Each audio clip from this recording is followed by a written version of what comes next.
सभी को प्रणाम है और आज मुझे बड़े दुख के साथ कहना पड़ रहा है कि भारतीय जनता पार्टी आज जो ये प्रेस कॉन्फ्रेंस कर रही है, मैं ये जो प्रेस कॉन्फ्रेंस कर रहा हूं, ये बहुत दुख के साथ कर रहा हूं।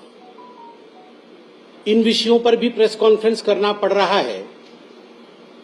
This is a new low in politics of India, I would say, thanks to the Congress party. Congress party के कारण आज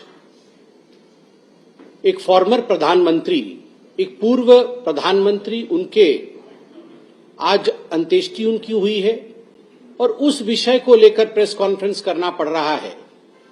इससे दुखद, इससे दुर्भाग्यपूर्ण और कुछ नहीं हो सकता है। आप सभी जानते हैं, doctor Manmohan Singh, farmer prime minister of India, Bharatvarsh के पूर्व प्रधानमंत्री, 10 वर्ष तक प्रधानमंत्री रहे और स्वाभाविक रूप से उनका एक बहुत बड़ा कंट्रीब्यूशन रहा है। और भारतीय जनता पार्टी स्पष्ट रूप से मानती है कि there has to be dignity in death. मृत्यु के बाद प्रधानमंत्री किस पार्टी के थे, किस दल के थे, हम इस पे विश्वास नहीं करते हैं।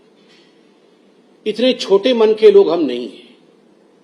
हम वाजपेयी जी के उस कथन को मानते हैं, छोटे मन से कोई बड़ा नहीं होता। जिस प्रकार की भ्रामक राजनीति कांग्रेस पार्टी ने किया है और विशेष करके राहुल गांधी ने किया है, 1 घंटे पहले राहुल गांधी ने एक ट्वीट किया है कि भारतीय जनता पार्टी ने डॉक्टर मनमोहन सिंह का निगमबोध घाट पर अंतिम संस्कार करवा करके एक अपमान किया है पूर्व प्रधानमंत्री का। इसके पीछे जो सच्चाई है, उस सच्चाई को भी जानने की आवश्यकता है। जब आदरणीय प्रधानमंत्री, पूर्व प्रधानमंत्री डॉक्टर मनमोहन सिंह एम्स में उन्होंने अंतिम सांस ली और मेडिकल बुलेटिन जारी हुआ, उसके पश्चात कैबिनेट मीटिंग की बैठक बुलाई गई।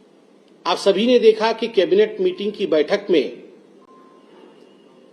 एक शोक संदेश भी पारित किया गया और शोक संदेश के साथ साथ कैबिनेट ने यह निर्णय भी लिया कि चूंकि डॉक्टर मनमोहन सिंह एक पूर्व प्रधानमंत्री रहे और उनका एक बहुत बड़ा कद है, तो बिफिटिंग हिज स्टेचर, उनके कद के अनुरूप उनका सम्मान होना चाहिए। इसलिए उनके अंतिम संस्कार और उनके मेमोरियल, इन विषयों को ध्यान में रखते हुए एक चिट्ठी कैबिनेट ने कांग्रेस पार्टी को भी और डॉक्टर सिंह के परिवार को भी लिखा। बड़े स्पष्ट रूप में इस चिट्ठी में भारत के कैबिनेट ने बताया, अभी की सरकार की कैबिनेट ने बताया कि हमारी ये इच्छा है कि एक मेमोरियल डॉक्टर मनमोहन सिंह के लिए स्थापित किया जाए और देश, दुनिया, हम सब उनको याद रखें उनके पॉजिटिव कंट्रीब्यूशन के लिए। इसलिए हम एक मेमोरियल चाहते हैं। स्वाभाविक है, एक मेमोरियल बनाने का एक प्रोसीजर भी होता है, एक तरीका भी होता है। लैंड एक्वायर करना पड़ता है, एक ट्रस्ट बनाना पड़ता है।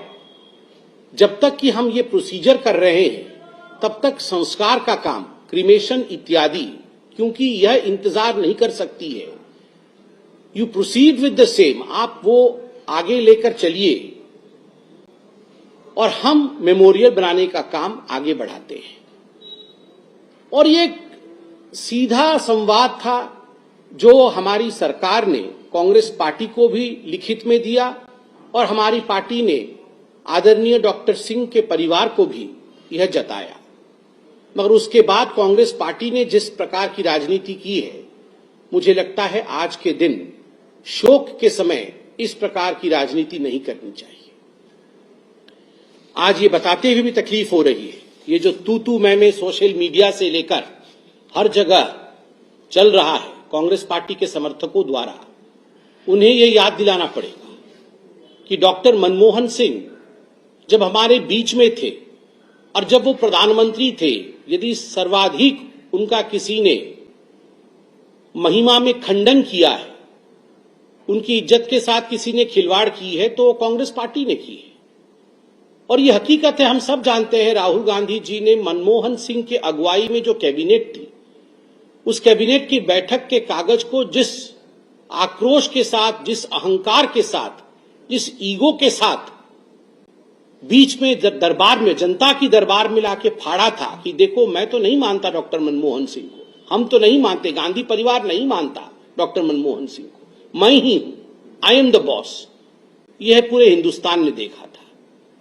केवल इतना ही नहीं, सोनिया गांधी जी एक पैरेलल सरकार चलाती थी, कई किताबें भी लिखी गई और उन किताबों में याद कीजिए, उसमें जिक्र किया गया कि जो सेक्रेटरी थे वो शाम 6 बजे मनमोहन सिंह जी के नाक के नीचे से फाइलें छीन लेते थे और जो सरकारी फाइलें होती थी वो सोनिया जी की एनएसी के पास जाती थी। उन्होंने जो एक बॉडी, अनकॉन्स्टिट्यूशनल बॉडी बनाई हुई थी जो कैबिनेट को सुपरसीड करता था, उस बॉडी के पास जाती थी और वो एनएसी निर्णय लेता था कि आखिर देश कैसे चलेगा। और इसको लेकर डॉक्टर मनमोहन सिंह भी काफी आघात में थे। कई बार तो मीडिया में ये चर्चा भी रहा कि इस प्रकार के व्यवहारों के कारण डॉक्टर मनमोहन सिंह ने इस्तीफा देने की बात भी सोची थी अपने मन में। केवल डॉक्टर मनमोहन सिंह नहीं, आज प्रणब मुखर्जी जो कांग्रेस के तत्कालीन बड़े नेता रहे, अध्यक्ष रहे, राष्ट्रपति रहे, प्रणब मुखर्जी की बेटी ने, शर्मिष्ठा मुखर्जी ने भी आज बहुत सारी बातों का खुलासा किया है। शर्मिष्ठा मुखर्जी जी ने भी कहा है कि मेरे पिता के साथ कांग्रेस वर्किंग कमेटी ने अन्याय किया।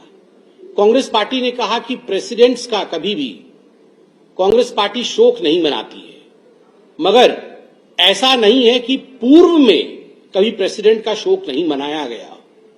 ये सारे तथ्य आज शर्मिष्ठा मुखर्जी ने खुलासा किया है।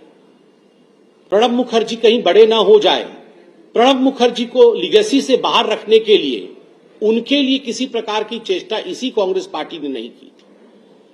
और सबसे दुखद विषय तो आपको याद है, आज जो तू मैं कांग्रेस पार्टी कर रही है, रेस्पेक्ट की बात कांग्रेस पार्टी कह रही है। पीवी नरसिम्हा राव कांग्रेस पार्टी के एक कद्दावर नेता रहे और केवल कांग्रेस पार्टी के नहीं, देश के प्रधानमंत्री रहे और उनके निधन के पश्चात जो हुआ वो सबको विदित है। उनके पार्थिव शरीर को कांग्रेस पार्टी के मुख्यालय के अंदर स्थान तक नहीं दिया गया। जब उनका पार्थिव शरीर, जो कि उनका घर कुछ दूरी पर था कांग्रेस पार्टी के मुख्यालय से, जब उनका पार्थिव शरीर कांग्रेस पार्टी के मुख्यालय के गेट तक आता है तो गेट खोली नहीं जाती है और कांग्रेस पार्टी की, मैं कहूंगा केवल अध्यक्षा नहीं, कांग्रेस पार्टी जिस परिवार के अधीन है, सोनिया जी ने स्पष्ट रूप से मना किया कि किसी भी कीमत पर नरसिम्हा राव की बॉडी कांग्रेस के चौखट के अंदर नहीं आनी चाहिए। And you all should be reminded of the fact that there was a controversy in the media then. There were a few stray dogs moving around the body of former Prime Minister P.V. Narasimha Rao, and that was a ghastly scene. Such was the audacity of the Congress party disrespecting a former Prime Minister P.V. Narasimha Rao, to the extent that Sonia जी ने यह भी कह दिया कि नरसिम्हा राव जी का जो अंतिम संस्कार है वो दिल्ली में नहीं होगा, दिल्ली से बाहर कराना चाहिए, जिसके कारण हैदराबाद में उनका अंतिम संस्कार हुआ। उनके परिवारजनों को कहा गया बाहर जाके अंतिम संस्कार कराइए, ताकि जो नेहरू गांधी डायनास्टी है उनका दबदबा रहे और किसी भी प्रकार से कोई दूसरे former prime minister, Narasimha Rao ji वो पहले व्यक्ति थे गांधी परिवार से बाहर जिन्होंने बतौर प्रधानमंत्री एक फुल टर्म पूरा किया कांग्रेस के। आप सोचिए, उसके बावजूद कांग्रेस पार्टी को 10 वर्ष तक वो सत्ता में रहे। 2004 से 2014, 2004 में पीवी नरसिम्हा राव जी का देहांत हुआ था। 2004 से 2014 तक एक समाधि बनाने के लिए, एक मेमोरियल बनाने के लिए जगह नहीं दिया गया और स्पष्ट रूप से कांग्रेस पार्टी ने उनका कोई मेमोरियल नहीं बनाया। प्रधानमंत्री मोदी जी 2014 में आए और उसके पश्चात भारतीय जनता पार्टी ने ही एकता स्थल जो कि पीवी नरसिम्हा राव जी के स्मृति में है, उसका निर्माण किया। भारत रत्न भी किसने दिया? कांग्रेस पार्टी ने भारत रत्न नहीं दिया। भारत रत्न भी 2024 में पीवी नरसिम्हा राव को भारतीय जनता पार्टी की सरकार रहते हुए दिया गया। गांधी परिवार में सारे प्रधानमंत्रियों ने अपने आप को भारत रत्न दिया। यह है गांधी परिवार की हकीकत। मैं आपको बता दूं, दिसंबर 15, 1950 में जब सरदार पटेल का देहांत हुआ था, वल्लभ भाई पटेल, उस समय पंडित नेहरू ने चिट्ठी लिख करके बकायदा अपने कैबिनेट के मंत्रियों को और बड़े अधिकारियों को मना किया था कि कोई भी पटेल के, सरदार पटेल के अंत्येष्टि में ना भाग लेने जाए। No one should attend the cremation of Sardar Patel. This was the letter written by Pandit Jawaharlal Nehru, December 15, 1950. A communication by Pandit Nehru to all the leaders of the Congress Party. जब doctor Rajendra Prasad की मृत्यु हुई फरवरी 28, 1963 में, उस समय भी पंडित जवाहरलाल नेहरू नदारद थे उनके अंतिम संस्कार से। आप सोच के देखिए, यह है पंडित जवाहरलाल नेहरू और गांधी परिवार का अपने ही मित्रों के प्रति भाव। और मुझे बड़े दुख के साथ कहना पड़ रहा है कि आज ये जो प्रेस कॉन्फ्रेंस कर रहे हैं, प्रधानमंत्रियों को किसने कितना सम्मान दिया। जब अटल बिहारी वाजपेयी जी का देहांत हुआ था, उस समय किस प्रकार का माहौल कांग्रेस पार्टी ने बनाया था। अगस्त 2021 में प्रियांक खरगे, जो कि मल्लिकार्जुन खरगे के सुपुत्र हैं, उन्होंने रिमार्क किया था पीएम के लिए कि PM Vajpayee used to be a heavy drinker, बहुत शराब पीते थे। इस प्रकार से आप सोच के देखिए, मल्लिकार्जुन खरगे जी के सुपुत्र इस प्रकार का बयानबाजी अटल बिहारी वाजपेयी जी के लिए करते हैं। और तो और कैसे ट्वीट्स कांग्रेस पार्टी ने किया है अटल बिहारी वाजपेयी जी के लिए, आप देख सकते हैं। उनके सेक्रेटरी कहते हैं, in 1942, like all other members of RSS, Atal Bihari Vajpayee boycotted the Quit India movement and worked as a British informer, reporting against those who participated in the Andolan. Be it Nelli massacre or demolition of Babri, Vajpayee played an important role in inciting mobs. Plus, there is a reason why BJP leaders today, like Modi with Gandhi, Patel or other Congress leaders, and not Savarkar, Vajpayee or Golwalkar, they know the truth. ये गौरव पांडी, जो उनके secretary रहे हैं कांग्रेस के, AICC के, उन्होंने tweet किया था। इस प्रकार के आक्षेप और भी बहुत सारे ट्वीट है, मैं सारे ट्वीट पढ़ना नहीं चाहता हूं।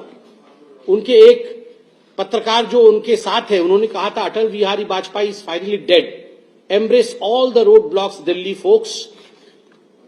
वाजपेयी जी का भी असम्मान उन्होंने किया था, नरसिम्हा राव जी का सम्मान किया, डॉक्टर मनमोहन सिंह जब प्रधानमंत्री रहे उनका असम्मान किया, पटेल से लेकर डॉक्टर राजेंद्र प्रसाद तक का असम्मान इस गांधी परिवार ने किया है। और Rahul Gandhi, full of his immaturity, has yet again stooped to a new low. जब राष्ट्र शोक मना रहा है, उस समय इस प्रकार के ट्वीट करके, भ्रांति फैला करके, झूठ के माध्यम से एक पुण्यात्मा के विदाई के समय भी राजनीति से बाज नहीं आना, यही कांग्रेस पार्टी का चरित्र है, यही गांधी परिवार का चरित्र है। धन्यवाद मित्रों, कोई प्रश्न हो तो अवश्य पूछें। धन्यवाद।